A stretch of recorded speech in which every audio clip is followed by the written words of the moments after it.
I started that drive because I didn't know what else to do with my grief. My sister's funeral had ended 3 hours earlier, but the silence followed me like a shadow.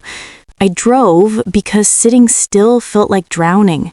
The highway stretched ahead, empty and pale under the fading evening sky. The radio whispered low static and sad country songs I didn't recognize. My hands shook on the steering wheel, not from fear yet, but from exhaustion and the weight of everything I hadn't said to her. The passenger seat was empty, and that emptiness hurt more than the accident ever could. The world felt fragile, like thin glass. I kept expecting my phone to buzz with her name like it used to on every long drive, but it stayed dark. Everything felt unfinished, and for the first time, I realized some roads don't lead forward. They only carry you deeper into what you've already lost. By midnight, the road trip settled into a routine. Gas, coffee, empty miles, repeat. Headlights cut through endless dark fields. Every town I passed looked asleep or abandoned. The GPS sent me through back highways to avoid traffic, its calm voice guiding me deeper into nowhere. Wind brushed against the windows with a soft whistle. At a small gas station, I filled the tank under flickering lights while an old man watched from behind the glass. He didn't move, didn't blink. I told myself he was just tired. Back on the road, I noticed a black SUV in my mirror. Far back. Harmless. I changed lanes. It followed. I sped up. It stayed. My chest tightened slightly, but I laughed it off. People share roads. That's normal. Still, I turned the radio up to drown out the growing silence, and that's when the static began to sound like breathing. An hour later, the SUV was still behind me. Same distance, same silent headlights. I exited the highway randomly just to test it. The SUV followed. My pulse thudded inside my ears. I told myself it was coincidence. Small roads connect. That's how maps work. Then my radio cut out completely. Not static, not music, just dead silence. At the same time, my phone lost signal. The road narrowed into a twisting forest stretch with no lights, no houses, no life. In my rearview mirror, I saw the SUV's headlights blink off for 3 seconds. Then they came back on, closer than before, too close. My door locks clicked on their own. I hadn't touched the switch. I tried to laugh again. The sound came out wrong, thin, shaky. That was the first moment I felt real fear. Because machines don't usually decide things by themselves, and roads don't usually feel like they're closing in. The forest grew thicker. Trees pressed close to the road like walls of black bone. Shadows moved where there was no light to cast them. Every few minutes, I heard a soft knock from beneath my car, like something tapping metal with careful patience. I checked the mirrors constantly. The SUV stayed perfectly centered behind me, matching my speed exactly, whether I slowed down or surged forward. I felt watched from all directions, not just behind. Even the darkness beyond the trees felt alert. My skin tightened with cold sweat. I whispered to myself, "You're safe. You're driving. You can leave." But the GPS suddenly rerouted without asking, dragging me deeper into unmarked territory. The road signs vanished.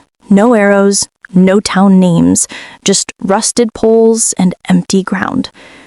I started to realize this wasn't a normal follow anymore. This road wasn't just unfamiliar. It felt chosen, like something had prepared it for me. The road opened into a wide clearing, and my headlights revealed a figure standing in the center. I slammed the brakes. The SUV disappeared the instant my car stopped. The figure raised its head slowly. My stomach collapsed. It was my sister. Or something wearing her face. Her eyes were wrong, too still, too empty. Her mouth stretched into the same smile she wore the day she died. She lifted a hand and tapped the hood softly, like she used to when she wanted my attention. I locked every door again, even though they were already locked.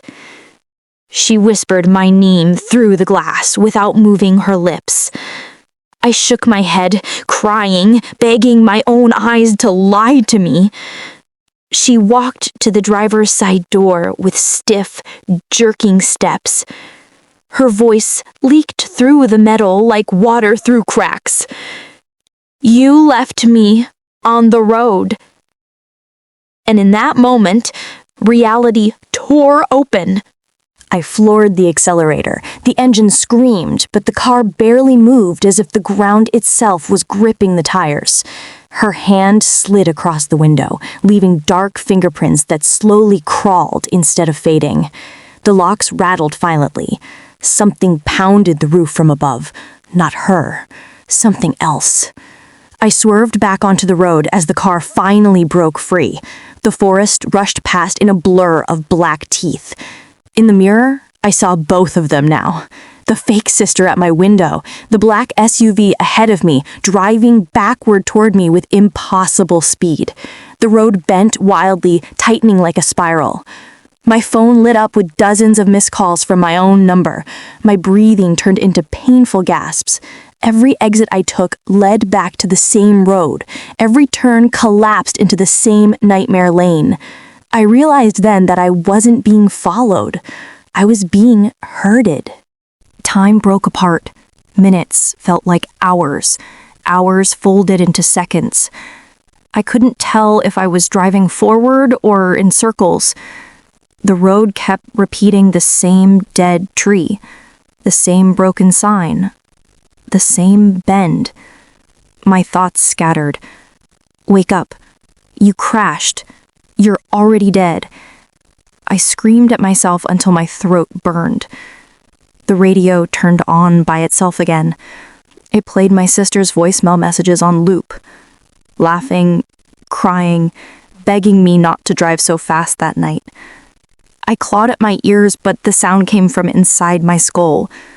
The SUV drifted close enough for me to see the missing face behind the windshield. The thing at my window knocked in the exact rhythm of my heartbeat. Tap, tap, tap. My vision swam. The road pulsed like it was breathing. I couldn't tell where the nightmare ended and where my guilt began. They felt identical. Both endless. Both hungry. The road ended without warning. A sheer drop. Black and bottomless. I slammed the brakes as the SUV slammed into my rear bumper, pushing me forward inch by inch. The figure of my sister melted through the passenger door without opening it and sat beside me. The seat dipped under her weight. Cold flooded the car. She turned her head slowly toward me. Up close, her skin looked stitched together from memory rather than flesh. "You chose the night over me," she whispered. Then the truth settled in like a coffin lid. I hadn't come on this road to escape my grief. I had come here because something called me, something that had been waiting ever since the accident. The SUV pushed harder. The edge of the road crumbled beneath my tires. There were no more turns, no more exits, no more choices, only the drop, or what waited behind me. I chose the drop. The car tilted forward, weightless, for one horrible second. Then the SUV slammed into me with monstrous force, launching us both into the void. The world spun in screaming metal and shattered glass. Darkness swallowed everything. But I didn't lose consciousness. I couldn't. I felt every rotation as if my nerves were wired directly into the falling air. The figure of my sister hovered beside me in the impossible space, smiling as we fell without ever reaching bottom. Hands burst through the windows from the surrounding dark, gripping my arms, my throat, my legs. I felt myself being pulled from the driver's seat while the car continued falling without me. Voices screamed my name from every direction in perfect unison. I tried to scream back, but my lungs filled with freezing nothingness. The last thing I saw was the road reappearing above me, stretching away like I was never meant to leave it alive. They found my car 3 days later at the bottom of a ravine, crushed beyond recognition. No body, no blood, just an empty driver's seat, and my phone still playing voicemail on a dead battery. That's what the news said, but I'm still on the road. I never stopped falling. The highway loops endlessly beneath my feet now, cold and silent. Cars pass through me without slowing down. The black SUV still patrols the lane behind me. The figure that wears my sister's face walks beside me when the guilt gets heavy. I can't scream loud enough for anyone to hear. I can't step off the road. Every time a living driver feels that sudden chill at night, that sudden urge to keep driving without knowing why, that's me brushing against their world for 1 second. I never completed my road trip. I became part of it, and the road is always hungry for another driver.